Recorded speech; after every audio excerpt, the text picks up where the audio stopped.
গেল ১৬ বছরে সংগঠিত প্রায় ২৫% গুমের সাথে র্যাব এবং ২৩% গুমের সাথে থানা পুলিশ জড়িত।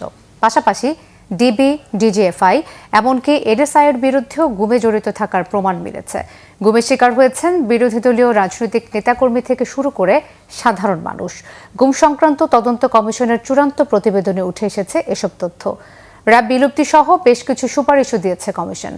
ওমর ফারুকের রিপোর্ট। বিগত শেখ হাসিনা সরকারের আমলে বহুল আলোচিত একটি বিষয় ছিল গুম। র্যাব কিংবা পুলিশ বাহিনী আইন শৃঙ্খলা রক্ষার ভূমিকায় থাকলেও বিগত ১৬ বছরে সংঘটিত গুমের বেশিরভাগের জন্যই দায়ী করা হচ্ছে বাহিনী দুটিকে। গুম কমিশন সংক্রান্ত তদন্ত কমিশনের অনুসন্ধানে উঠে এসেছে এমন চিত্র। সোমবার দুপুরে গুলশান কার্যালয়ে সংবাদ সম্মেলন করে তদন্ত কমিশন। জানানো হয়, গুমের ঘটনায় সারা দেশে ৪০টির মতো ডিটেনশন সেন্টারের সন্ধান পাওয়া গেছে। এর মধ্যে র্যাবের বেশি আর সবচেয়ে বেশি আলামত ধ্বংস করেছে তারা। প্রধান উপদেষ্টার কাছে অনুরোধ করে এসেছি যে সরকারের তরফ থেকে এই বিষয়গুলো উদ্ঘাটন করার জন্য, অর্থাৎ ভিকটিম পরিবারের DNA test, DNA sample collect করা এবং ভবিষ্যতে যাতে ওইখানে যাতে দাফন করা হয়েছে যে সন্দেহজনক স্পটগুলো আছে সেইটার সাথে ম্যাচিং করে কিনা, অর্থাৎ একটা ইনডেপথ ইনভেস্টিগেশন দরকার। গুম কমিশনের তদন্তে জানানো হয়েছে, গুম হওয়ার পর ফিরে এসেছেন এমন ব্যক্তিদের মধ্যে ৭৫%ই জামাত শিবির কর্মী।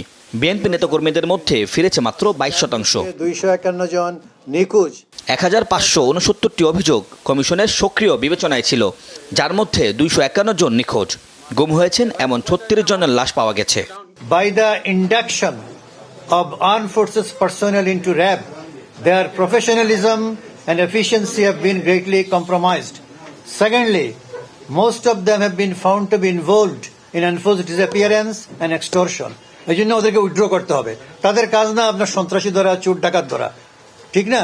তাদের কাজ হলো ক্যান্টনমেন্টে থাকবে, সেখানে প্রশিক্ষণ নেবে, যুদ্ধের জন্য তারা প্রস্তুত হবে এবং আপনার নিউ টেকনিক্স অফ ওয়ারফেয়ার এগুলো তারা রপ্ত করবে দেশে বিদেশে ট্রেনিং নিয়ে। এবং as per the police act, it is the duty of the police to maintain law and order in the country. RAB বিলুপ্তকরণ, অভ্যন্তরীণ আইন শৃঙ্খলা রক্ষার দায়িত্ব থেকে সশস্ত্র বাহিনী প্রত্যাহার সহ বেশ কিছু সুপারিশ করেছে কমিশন। স্মৃতি ও জবাবদিহির প্রতীক হিসেবে আয়নাঘরকে জাদুঘরে রূপান্তরের সুপারিশও করা হয়েছে কমিশনের প্রতিবেদনে। ওমর ফারুক, বাংলাভিশন, ঢাকা।